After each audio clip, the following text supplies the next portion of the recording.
The response to Putin and the Russian hacking will be a key question during Rex Tillerson's confirmation hearings for Secretary of State.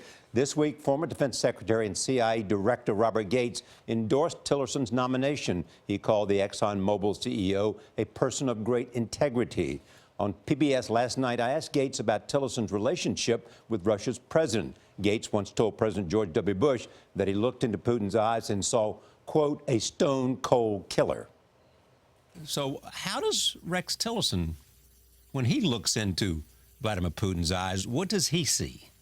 I haven't asked Rex that question, but I would make the case that being friendly is different than being friends. I think that Rex had an understanding of what his interests were.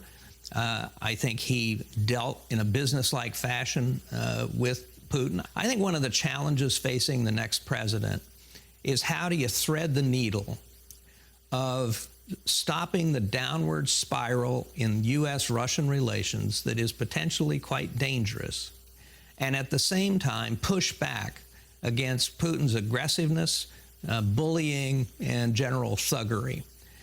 And having somebody who understands where Putin is coming from, who knows him and knows how he negotiates, I think is a big asset. I think it's a mistake to think that because Rex Tillerson successfully did business in Russia, that he's best friends with Vladimir Putin. I think that's just a completely false narrative.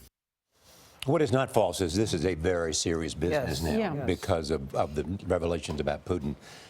Michael Morrell was on with me last night and said the United States and President Obama has to respond, and has to respond in a very public way, including sanctions and other means. And sooner rather than later. Sooner rather than later. As we learned that President Obama delayed blaming the Russians publicly during the campaign. He was afraid about politicizing intelligence, even though this has been known within the administration.